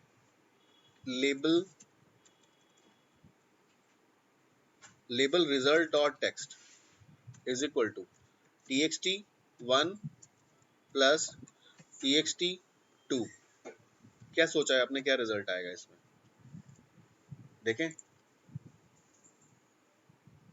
सॉरी, एक मिनट, मैंने गलत किया, मैंने टेक्स्ट नहीं डाला है इसका। तो txt1 का टेक्स्ट, txt1 का टेक्स्ट प्लस txt2 का टेक्स्ट। तो यहाँ पे देखो, यहाँ पे भी प्लस का साइन है। अब यहाँ इस केस में क्या है, ये भी स्ट्रिंग है, ये भी स्ट्रिंग है, दोनों स्ट्रिंग है। अगर मैं इसको रन कराता हूँ तो आप देखोगे दो स्ट्रिंग को अगर आप जोड़ रहे हो, प्लस का साइन है, तो क्या करेगा, कॉन्कैटिनेट कर देगा, जैसे कि आपका रिजल्ट में है। यहाँ पे क्या कर रहा है, दो स्ट्रिंग को जोड़ोगे तो आपका आउटपुट क्या आ रहा है, जॉन ड्यू। इसका रिजल्ट क्या आ रहा है, जॉन ड्यू आएगा। क्यों, क्योंकि दोनों स्ट्रिंग को यहाँ पे जोड़ रहा है, ठीक है, कॉन्कैटिनेट कर रहा है। क्यों, क्योंकि जो आउटपुट है ना, जो आपका जो आपके ऑपरेंड है, यहाँ पे जो ऑपरेंड है वो क्या है, ऑपरेंड, दो both operand are in a type of string. तो ये क्या करेगा, इन दोनों को जोड़ देगा, प्लस का साइन इन दोनों को जोड़ देगा। लेकिन अगर आपका ऑपरेंड इंटीजर होता है तो वो क्या करेगा, उस केस में परफॉर्म कर देगा अर्थमेटिकल ऑपरेशन। अब यहाँ पे देखो, अगर मैंने यहाँ पे कर दिया 1 और यहाँ पे मैंने कर दिया 1, अब यहाँ इसका आउटपुट क्या आ जाएगा, 11। 1 + 1 = 11 दिखा देगा। क्यों दिखा देगा, क्योंकि यहाँ पे कॉन्कैटिनेट कर दिया, उसने कॉन्कैटिनेट कर दिया। लेकिन ये तो आपका गलत हो गया ना, आप वहाँ पे कैलकुलेशन करोगे, कहोगे यार ऐसे आउटपुट कैसे आ गया, ये तो गलत हो गया। ऑब्वियसली गलत होना है। क्यों, क्योंकि आपने टाइप कास्टिंग नहीं यूज करी है। तो आपको यहाँ पे टाइप कास्टिंग पता करनी पड़ेगी। यहाँ पे वो डबल कोट में 1 ले रहा है, इसको डबल कोट में 1 अंडरस्टैंड कर रहा है। तो पहले आपको क्या करना हो, इसको चेंज करना होगा इंटीजर में, इसको चेंज करना होगा इंटीजर में, उसके बाद आप कैलकुलेशन प्लस का परफॉर्म करोगे तो आपका आउटपुट आएगा यहाँ पे 2, अदरवाइज ये गलत आएगा। तो यहाँ पे टाइप कास्टिंग किसके साथ होगी, सिर्फ और सिर्फ स्ट्रिंग के साथ में होगी। जो स्ट्रिंग रहेगा उसी को वो कॉन्कैटिनेट करेगा। अदरवाइज यहाँ पे जैसे स्ट्रिंग है तो ये दोनों को जोड़ देगा, लेकिन अगर ये स्ट्रिंग नहीं होता तो क्या करता, वो अर्थमेटिकल परफॉर्म कर देता, अगर वो इंटीजर, फ्लोट, डेसिमल होता तो। ठीक है, उसी तरह से सी शार्प के अंदर में बूलियन होते हैं। बूलियन का मतलब होता है यस, नो, ट्रू, फॉल्स और ऑन, ऑफ। ये बूलियन वैल्यूज को स्पेसिफाई करता है। जैसे हमने बूलियन टाइप का इस तरह से आप बना सकते हो। एग्जांपल है मेरे पास कि बूल नाम से आपने एक वेरिएबल ले लिया जिसकी वैल्यू आपने ट्रू कर दी, तब इसकी वैल्यू हमेशा ट्रू हो गई। एक बूल ले लिया जिसकी वैल्यू आपने क्या कर दी, एक फॉल्स कर दी। तो उसके बाद आपने यहाँ पे उसका आउटपुट इस तरह से आप दिखा सकते हो, आप उसको चेक भी कर सकते हो कि अगर इसकी वैल्यू ट्रू है तो ये हो जाए, या इसकी वैल्यू फॉल्स है तो ये हो जाए। तो you can apply this type of things with the Boolean function. ठीक है, तो ये बूलियन टाइप का होता है डेटा टाइप, हम यूज करते हैं। उसके बाद है कंडीशनल अब यहाँ पे स्टेटमेंट होती हैं, इफ वाली जो मैंने आपको पहले बताई हुई हैं, इफ, एल्स, एल्स इफ। तो इस तरह से कंडीशनल स्टेटमेंट आप यूज कर सकते हैं। इफ के अंदर में जैसे इफ है, इफ स्टेटमेंट है तो इफ स्टेटमेंट के साथ कंडीशन आएगा, जैसे if x greater than y. तो यहाँ पे इस तरह से आप लोग ऑपरेटर्स भी यूज कर सकते हैं। एल्स का पार्ट हो सकता है, इफ एल्स का, जो हम लोगों ने पहले प्रोग्राम में बनाए हुए हैं। अगर आप चाहो तो इसको आप वैसे कंसोल एप्लीकेशन पे जो मैंने अभी बताया इसको आप ट्राई कर सकते हो। जैसे यहाँ पे देखो, इफ एल्स के अंदर में less than equals to, greater than equals to, comparison, यहाँ कंपेयर करा रहा है, यहाँ a not equals to b। तो इस तरह से हम लोग यहाँ पे असाइन कर रहे हैं, इनको आप कंडीशन में ले सकते हैं। जैसे यहाँ पे इफ का साइन नहीं है, यहाँ पे x की वैल्यू क्या कर दी हमने 20 इंटीजर, y की वैल्यू 18 इंटीजर, और x ग्रेटर देन y। अगर x ग्रेटर देन y होता है, x की वैल्यू ग्रेटर देन y है, तो क्या होना चाहिए, ये आउटपुट होना चाहिए। तो ये कंडीशन बिल्कुल सही है। तो क्या होगा, कंडीशन अगर ओके है तो आउटपुट ये वाला शो करेगा। अगर कंडीशन ओके नहीं है तो उस केस में क्या होना चाहिए, तो मैंने कहा कि अगर x की वैल्यू ये है और ये y की वैल्यू ये है, अगर ये होता है तो कंसोल पे क्या राइट करेगा, अगर इंट की वैल्यू टाइम 20 है और हमने लिखा टाइम लेस देन 18 है, तो क्या होना चाहिए, गुड डे, और एल्स में क्या होना चाहिए, गुड इवनिंग, है ना। यानी कि हम लोगों ने यहाँ पे एक सेट कर दिया ना पैरामीटर, तो पैरामीटर के अकॉर्डिंगली वो चेक करेगा। तो इफ कंडीशन, इफ के साथ देखो कभी भी सेमीकोलन नहीं होता, या जो हम लोगों ने यूज किया है इस इफ के साथ कभी भी सेमीकोलन नहीं होता। और ये कंसोल लिख रहे हो आप, इसकी जगह आप चाहते हो वेब पे लिखना है इसको, तो आप क्या लिखोगे यहाँ पे, response dot right, response dot right, उसके बाद डबल कोट्स में सेम मैसेज आप चाहो तो डिस्प्ले करा सकते हो।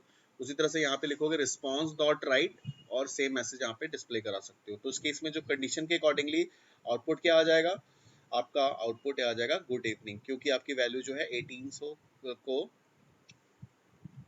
जो आपका वो है कंडीशन है, उसको सेटिस्फाइड करता है। ठीक है, तो ये है आपका। उसी तरह से आप इफ एल्स स्टेटमेंट यूज कर सकते हो, यानी कि आपका जो है एक वैल्यू है, सपोज कर लो टाइम इज इक्वल टू 22, और उसके बाद आपने लिखा टाइम लेस देन अगर 10 होता है तो ये शो करे। ठीक है, और उसकी वैल्यू, एक कंडीशन आपने ये डाल दिया, दूसरा कंडीशन आपने ये डाल दिया, और ये दोनों अगर मैच नहीं करता है तो एल्स कंडीशन में आएगा। तो इफ की वैल्यू ये होगी, अगर ये होता तो ठीक है, तो ये होता है तो ठीक है, नहीं तो ये होगा। फॉर एग्जाम्पल आप सपोज करो एक ही लॉगिन फॉर्म है और एक लॉगिन फॉर्म से आपके दो यूजर लॉगिन कर रहे हैं, एक एडमिनिस्ट्रेटर भी लॉगिन कर रहा है और दूसरा ऑपरेटर भी लॉगिन कर रहा है, तो आप यहाँ पे कर सकते हो। इफ के अंदर में आपने क्या किया, एडमिनिस्ट्रेटर का यूजर आईडी पासवर्ड डाल दिया, और एल्सिफ के अंदर में अपने ऑपरेटर का यूजर आईडी पासवर्ड डाल दिया। तो उस केस में क्या करेगा, उस दोनों के टेबल की वैल्यू से मैच करेगा, जिसकी वैल्यू सही होगी उसके अकॉर्डिंगली उसका पेज, उसका डैशबोर्ड पेज खुल जाएगा। अगर एडमिन का है यूजर आईडी पासवर्ड एडमिन के डेटाबेस से, तो एडमिन का पेज ओपन हो जाएगा, यूजर का है तो यूजर का पेज ओपन हो जाएगा, और इन दोनों में से कोई नहीं है तो किसका ओपन होगा, एल्स वाला पार्ट, एल्स वाला, यानी कि अनऑथराइज यूजर का एक्सेस का जो भी डिनाई वगैरह दिखाना चाहते हो आप दिखा सकते हो। तो इस तरह से आप इसको कर सकते हैं। उसके बाद हम आते हैं शॉर्ट हैंड इफ एल्स। हम बहुत सारे ना लाइक शॉर्ट हैंड में भी यूज करते हैं, एक ही लाइन में ना हम लोगों ने इफ और एल्स दोनों लिख दिया, इस तरह का भी हम यूज कर सकते हैं। तो शॉर्ट हैंड में क्या होता है, जैसे हमने ले लिया, सपोज कर लो इंट टाइप का एक वेरिएबल ले लिया, टाइम इज इक्वल टू हमने दे दिया 20, है ना। उसके बाद हमने क्या किया, स्ट्रिंग रिजल्ट के अंदर हमने लिखा टाइम जो हमने लिया था ना इंटीजर टाइप का, time less than equals to 18, तो दिस इज कंडीशन, ये आपने कंडीशन डाल दिया। उसके बाद कंडीशन को आपने यहाँ पे वेरीफाई कराया क्वेश्चन मार्क के थ्रू, क्वेश्चन मार्क इक्वल्स टू क्या होना चाहिए, डबल कोट्स में आपने लिखा गुड डे, और उसके बाद आपने एक टर्मिनी ऑपरेटर लगाया, टर्मिनी ऑपरेटर के बाद आपने क्या लगाया, गुड इवनिंग। तो यहाँ पे क्या करेगा कि आपका जो जब ये एग्जीक्यूट करेगा तो ये चेक करेगा कि x की वैल्यू क्या है, तो उसको x की टाइम की वैल्यू क्या है, तो time is less than equals to 18। ठीक है, तो टाइम जो है आपका क्या है, टाइम की वैल्यू अभी क्या है 18 है, और यहाँ लिखा है 18 is less then 20 is less then 80, 18 okay है। तो उस केस में क्या आएगा, गुड डे शो कर देगा, गुड इवनिंग नहीं शो करेगा। ठीक है, तो इस तरह से आप आउटपुट आप दिखा सकते हो। इसको हम लोग क्या कहते हैं, शॉर्ट हैंड इफ एल्स है, इफ एल्स स्टेटमेंट। उसका स्विच होता है, स्विच के अंदर में क्या होता है, कई सारे स्विचेस होते हैं और उसमें स्विच के अंदर में केसेस होते हैं। अब स्विच के अंदर में देखो क्या है, इस तरह का उसका सिंटैक्स है स्विच का। तो सपोज कर लो एक वेरिएबल हमने लिखा इंटीजर टाइप का, इंट के नाम से हमने लिया क्या, डे के नाम से एक ऑब्जेक्ट ले लिया, डे के अंदर हमने वैल्यू डाल दी 4, डे के अंदर हमने वैल्यू क्या डाल दी 4। उसके बाद हमने स्विच के अंदर में डाल दिया डे, तो डे के अंदर कहाँ चला गया, स्विच के अंदर क्या चला गया, इंटीजर 4 की वैल्यू चली गई। अब उसके बाद हमने यहाँ पे केसेस डिफाइन कर दिए। अब यहाँ पे मैंने केसेस लिया वन डॉट, अगर वन मतलब ये वन का मतलब यहाँ पे क्या है, इंटीजर 1 से है, तो अगर ये केस जो है मेरे पास में 4 है, यहाँ तो डे इंटीजर की वैल्यू 4 है, अगर यहाँ पे 1 जाएगा तो 1 अगर होता है तो यहाँ मंडे शो करेगा, यानी कि कंसोल डॉट राइट लाइन पे मंडे, और उसके बाद यहाँ से ब्रेक हो जाएगा। तो दिस इज द केस और this is a statement and this is a break point. तो यहाँ अगर ये 1 मिल जाता है इसको, तो यहाँ पे 1 दिखा के यानी मंडे शो करके ब्रेक करके बाहर निकल जाएगा। अगर 2 मिलता है तो 2 में ये मैसेज दिखाएगा, ब्रेक करके बाहर निकल जाएगा। 3 मिलता है तो ये कर देगा, लेकिन यहाँ पे क्या इनपुट क्या है, 4 है, तो उस केस में क्या आएगा, इन किसी में नहीं जाएगा, ये आएगा 4 पे, और 4 पे आने के बाद क्या आ जाएगा, थर्सडे दिखाएगा और यहाँ से ब्रेक करके वो बाहर निकल जाएगा। अगर इन पूरे कंडीशंस में कहीं से भी अगर उसको मैचिंग नहीं मिलती है तो उस केस में क्या जाएगा, उस केस में वो जाएगा डिफॉल्ट पे। अब जैसे यहाँ पे इतने सारे केसेस हैं, उसके बाद अगर कोई भी केसेस नहीं होते हैं तो एक हम यहाँ पे क्या बनाएंगे, डिफॉल्ट केस बनाएंगे। ठीक है, और डिफॉल्ट केस में हम क्या हम दे सकते हैं, जैसे हम लोगों ने सिर्फ 7 तक ही दिया हुआ है तो उसके बाद हम यहाँ पे लिखेंगे डिफॉल्ट, और डिफॉल्ट के अंदर में कोलन, और यहाँ पर कंसोल डॉट राइट लाइन में हम क्या देंगे, इनवैलिड एंट्री, और साथ में ब्रेक पॉइंट। तो ये क्या करेगा, उसको भी अगर वो उसमें से कोई भी इनपुट उसको नहीं मिलता है तो उस केस में वो डिफॉल्ट वैल्यू दिखाकर बाहर निकल जाएगा, उस ब्लॉक से बाहर निकल जाएगा। ठीक है, तो इसको हम लोग कहते हैं स्विच स्टेटमेंट। उसके बाद आता है आपका वाइल लूप। एक वाइल है, एक डू वाइल है। वाइल में क्या होता है कि सपोज कर लो हमने लिखा है यहाँ पे int i is equal to 0। अब हमने वाइल में डाला while i less than 10 less than 5, यानी 0 इज लेस देन 5, है ना। तो ये कंडीशन सेटिस्फाइड है। अगर ये कंडीशन सेटिस्फाइड है तो क्या होना चाहिए, अगर ये कंडीशन सेटिस्फाइड है तो मैं चाहता हूं कि इस लूप के अंदर जाए, यानी कि वाइल लूप के अंदर तभी जाएगा जब इसकी वैल्यू कंडीशन इसकी सेटिस्फाइड होगी। अब यहाँ पे कंडीशन सेटिस्फाइड है, अगर यहाँ पे होता 10 तो 10 लेस देन 5 नहीं है कंडीशन सेटिस्फाइड, तो कभी भी इस लूप के अंदर नहीं जाएगा। अभी लूप के अंदर तभी जाएगा जब इसके कंडीशन को सेटिस्फाइड करेगा। तो यहाँ कंडीशन सेटिस्फाइड है, इस लूप के अंदर जाएगा तो क्या करेगा, कंसोल डॉट राइट लाइन पे आई को उसने क्या किया, प्रिंट करना है। तो आई की वैल्यू फिलहाल क्या है, 0। 0 के बाद फिर क्या करेगा, 1 2 3 4 5, ये 5 तक करेगा। 5 के बाद जैसे ही सॉरी 4 तक करेगा, जैसे 5 होगा तो 5 लेस देन 5 नहीं है तो वो नहीं चेक करेगा, यानी कि क्या करेगा, रिजल्ट के अंदर में वो प्रिंट कर देगा 0 1 2 3 4, है ना। इसका आउटपुट क्या आ जाएगा, 0 1 2, क्योंकि देखो हर बार उसके बाद हम लोगों ने क्या किया, इंक्रीमेंट ऑपरेटर यूज किया है, आई आई प्लस प्लस, यानी कि आई के अंदर में फर्स्ट टाइम जब उसकी आई की वैल्यू आएगी 0 तो 0 में 1 ऐड करके 1 हो जाएगा। फिर जाएगा ऊपर 2 2 लेस देन 5, ओके है। फिर नीचे जाएगा 2 को प्रिंट कर देगा, 2 को करने के बाद फिर आएगा 2 प्लस 1 इज इक्वल टू 3। फिर ऊपर जाएगा, चेक करेगा, प्रिंट करेगा, प्रिंट करने के बाद फिर ऊपर जाएगा 3 less than equal to 5, okay है। कंसोल डॉट लाइन पे 3 प्रिंट करेगा। फिर आएगा नीचे 3 प्लस 1 4, चेक किया, 5 जैसे 5 पे गया तो 5 लेस देन इक्वल्स टू 5 नहीं, तो ये बाहर निकल जाएगा, यानी कि आउटपुट क्या आएगा, 0 2 4। इसको हम लोग कहते हैं लूप। उसके बाद है सी शार्प के अंदर में फॉर लूप। सी शार्प के अंदर में फॉर लूप के अंदर में क्या करते हैं, हम इस तरह से लूपिंग बनाते हैं, जैसे कि हम लोग पहले पहले हम वेरिएबल को डिक्लेयर करते हैं int i is equal to 0, i less than 5 i plus plus. यहाँ पे क्या कर रहा है, यहाँ पे आपका जो आई है, आई को सबसे पहले हम इनिशियलाइज करते हैं, किसी वेरिएबल को डिक्लेयर करते हैं, इनिशियलाइज करते हैं, उसके बाद हम कंडीशन यूज करते हैं, उसके बाद इंक्रीमेंट या डिक्रीमेंट यूज करते हैं। ठीक है, तो यहाँ पे देखो आई की वैल्यू 0 है, आई को हमने फिर कंडीशन यहाँ पे कंसोल पे हमने क्या किया, आई को प्रिंट कराया हुआ है। फर्स्ट टाइम क्या होगा, आई की वैल्यू 0 होगी, उसके बाद कंडीशन चेक करेगा क्या 0 इज लेस देन 5, ओके है। तो फिर क्या करेगा, नीचे आई की वैल्यू प्रिंट कर देगा क्या, 0। 0 के बाद उसके बाद ऊपर जाएगा, फिर आई के अंदर में प्लस प्लस इंक्रीमेंट करेगा, तो आई की वैल्यू क्या हो जाएगी, 1। अब 1 के बाद ये कंडीशन से चेक किया, आई 1 इज लेस देन 5, ओके है। ओके होने के बाद फिर 1 को प्रिंट करा, फिर 2 के पास फिर इंक्रीमेंट करेगा 2, फिर कंडीशन चेक करेगा, फिर 3, फिर कंडीशन चेक करेगा, फिर 4, फिर कंडीशन चेक करेगा, और 4 के बाद जैसे ये 5 होगा, 5 लेस देन 5 नहीं है तो ये कंडीशन सेटिस्फाइड नहीं होगा, तो ये लूप से बाहर निकल जाएगा। तो इसको भी हम लोग फॉर के जैसे वाइल हम लोग यूज किया था, जैसे हम लोगों ने ये वाला वाइल यूज किया था, वैसे ही इसको फॉर को भी यूज करेंगे। सेम मैकेनिज्म यहाँ पे हम लोग यूज कर सकते हैं, सेम मैकेनिज्म दोनों में। तो ये फॉर और वाइल के लिए हो गया, इस तरह से आप कर सकते हैं। उसके बाद आता है फॉर ईच।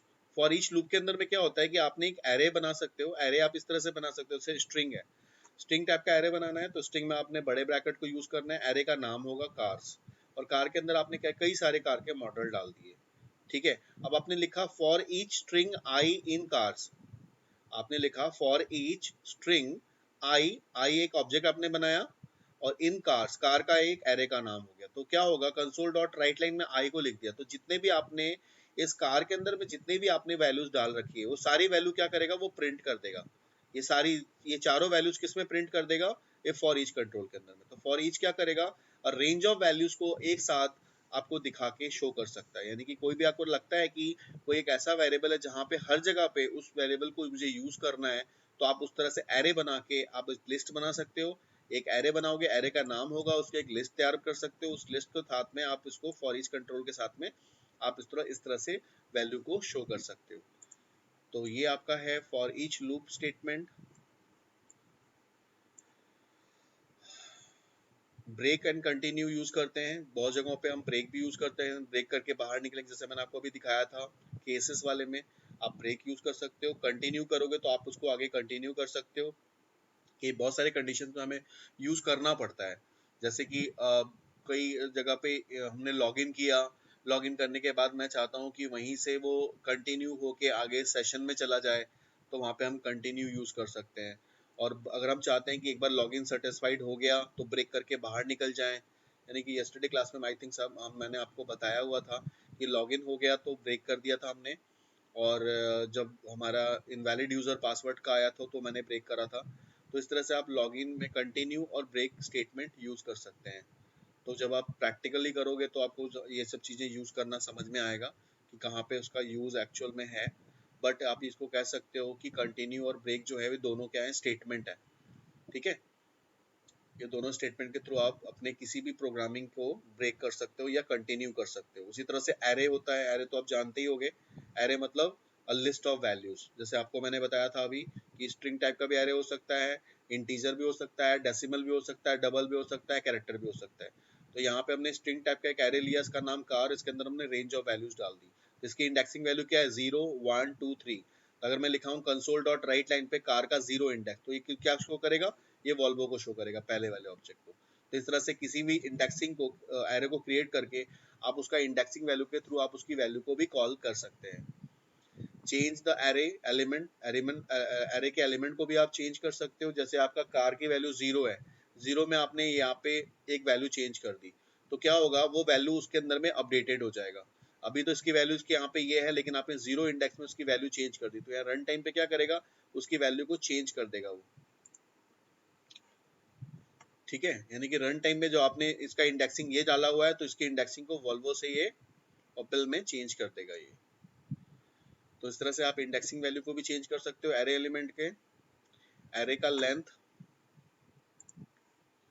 एरे का लेंथ भी आपका हो सकता है, जैसे इसका लेंथ देखा जाए 1 2 3 4, इसकी लेंथ जो है 4 है, तो आप एरे का लेंथ को अगर फाइंड आउट करना चाहते हो, लिखोगे आप एरे का नाम डॉट लेंथ, तो आपका लेंथ को वो बता देगा कितना लेंथ इसका है। तो you can get the length. Method, method तो आप जानते ही हो, जब आप बटन पे क्लिक करते हो तो क्या बनता है, एक मेथड बनता है। जैसे आपने बटन पे अभी क्लिक किया था तो उसका एक मेथड बना था, उस मेथड का एक अपना नाम होता है। जैसे ये मेथड है, इस मेथड का नाम क्या है, ऐड, और उसका इवेंट क्या है, क्लिक।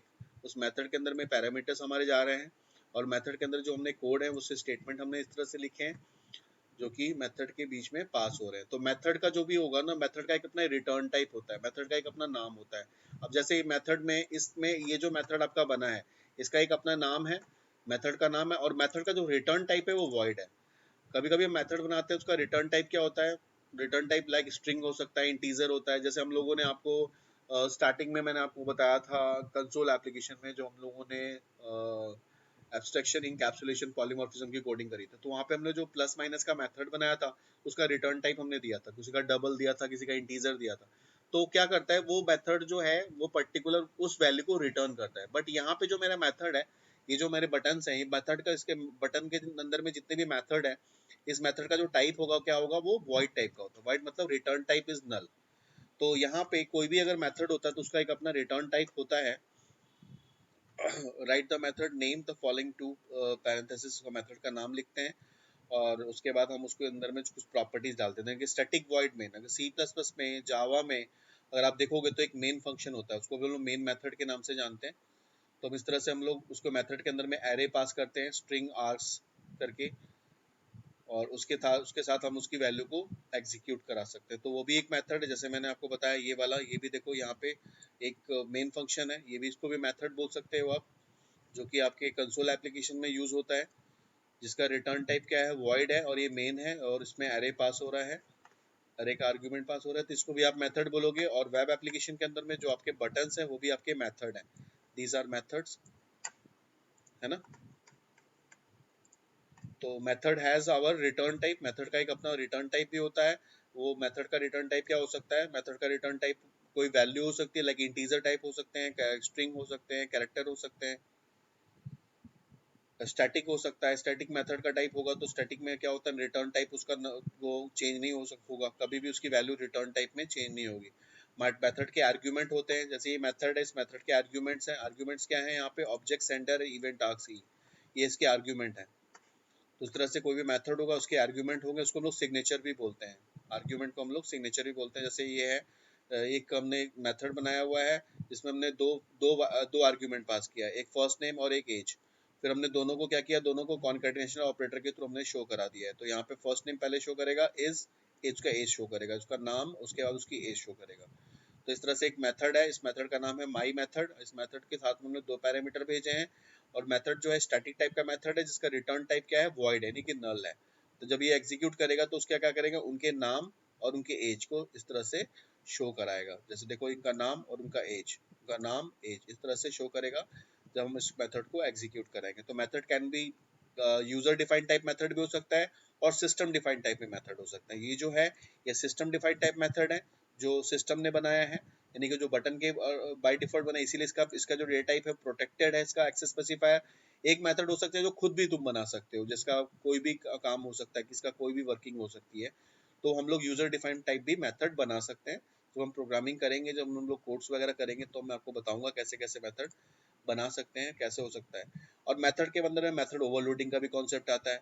मेथड ओवरलोडिंग का मतलब क्या होता है, same name but different parameter. जैसे पॉलीमॉर्फिज्म में था, तो सेम नेम का हमने दो मेथड बना दिए थे, बट दोनों के पार्ट्स में क्या है, डेटा टाइप अलग अलग थे, तो दोनों वर्क करके। जैसे यहाँ पे प्लस मेथड प्लस माइनस दो है, दोनों के सेम नेम है और बट दोनों के पैरामीटर्स अलग अलग हैं, तो इट कैन वर्क। तो ये मेथड ओवरलोडिंग के अंदर में ये आता है, मेथड ओवरलोडिंग। और इसको हम लोग मेथड ओवरलोडिंग के साथ में हम लोग इस तरह से यूज कर सकते हैं। सी शार्प के अंदर में कंसोल एप्लीकेशन के अंदर आप इसको बना के देखो, तो ये मेथड ओवरलोडिंग का फंक्शन है, जो मैंने आपको पहले आप लोग पॉलीमॉर्फिज्म में मैंने कराया हुआ है ये चीज। ठीक है, तो ये चीज है। तो आज हम लोग यहाँ तक रहने देते हैं, उसके बाद हम लोग का ऊप्स का स्टार्ट हो जाता है। तो उसमें मैंने आप लोगों को ऑलरेडी पहले बताया हुआ है कि ऑब्जेक्ट ओरिएंटेड प्रोग्रामिंग के अंदर में पिलर्स वगैरह मैंने आपको बताए थे। तो अभी फिलहाल हम लोग यहाँ तक देख लेते हैं, इनको आप एक बार रिवाइज कर लेना। अगर आप उसमें कोई भी डाउट्स होता है ना, तो कल हम लोग क्लास से पहले ना, पहले डाउट पहले डील कर लेंगे। जो भी आपके डाउट्स अपने अभी लिखे हुए हैं ना, तो आप थोड़ा सा वो पहले हम लोग डाउट को डील कर लेंगे, उसके बाद फिर हम लोग आगे क्लास स्टार्ट करते हैं। ठीक है, तो हम लोगों ने मेथड ओवरलोडिंग तक आप देख लिया है अभी तक। तो ये जो भी मैंने आपको बताया ना, वो एक इनिशियली जब भी आप कोई भी इंटरव्यू देने जाते हो, तो इनिशियली सबसे पहले आपसे वो, क्योंकि आपका मेन जो प्रोग्रामिंग स्किल है वो है आपका सी शार्प लैंग्वेज। तो सी शार्प के बारे में आपसे जब पहले आपसे पूछते हैं कि भाई ये क्या होता है, इसके अंदर में ऑपरेटर्स क्या होते हैं, इसके अंदर में टाइप कास्टिंग क्या होती है, इसके अंदर में हमारे स्टेटमेंट्स कैसे कैसे होते हैं, तो उसके बारे में आपको ये चीज़ बतानी पड़ेगी।